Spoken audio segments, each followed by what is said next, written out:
Alina, let's start with you. You've gone from working for President Donald Trump as his attorney with the Lawfare as a private citizen to now being in the White House and seeing how the government is still being used to thwart his agenda through the courts. So maybe just take us through a journey, a little bit of your experience and maybe some of the differences. Yeah, it's my pleasure. I mean, I always say I'm happy to not be outside a courtroom for once and have President Trump where he was supposed to be, which is in that Oval Office. So thank God for that. But I think when I came to, and yeah, my journey's been a strange one for an attorney, right? I always say this, you should not know who somebody's lawyer is. That should not happen in this country.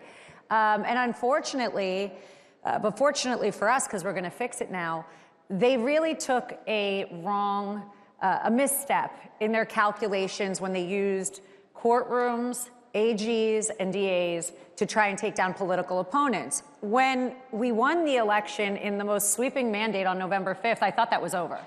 I really did. Every state, and I think it was a lot because of what they did with Lawfare. And then we got to the White House, and we started doing exactly what America voted for us to do. Cleaning up, getting rid of bureaucrats that are making money on taxpayer dollars, doing all the things we promised. And then again came the Lawfare, and I feel like I'm right at home. So, well, welcome to Washington. We're unfortunately, the desperation is something that I thought would end when the American people spoke so loudly on November 5th, but they have not. They've just become more desperate, and now we've got them singing songs in New York and Chuck Schumer's holding beer cans. And yeah, it's quite the scene. They're a little rudderless right now, that's for sure. So, Congressman Comer, you are the chairman of the House Oversight Committee, one of the most important committees that we have on Capitol Hill.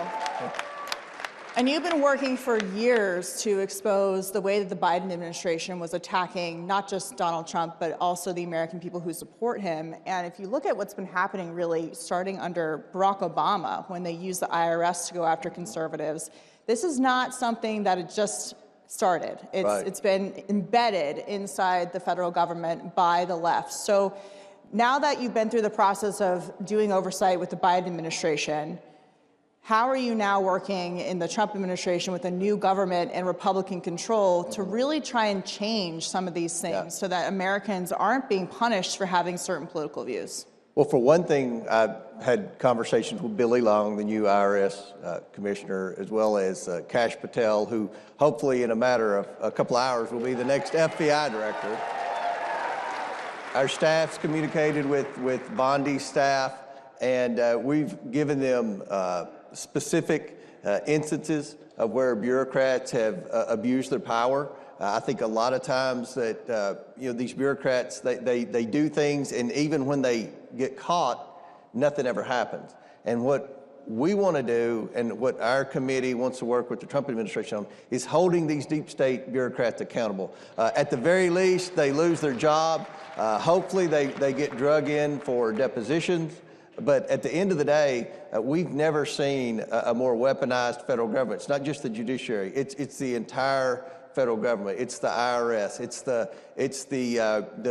FBI, the CIA. We've got other agencies. The EPA, I would argue, they've been weaponized, and all the people that Trump put in office are disruptors. That's why I strongly support him.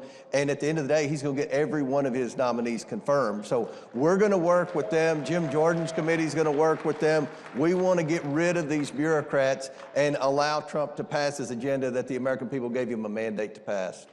Yes. So during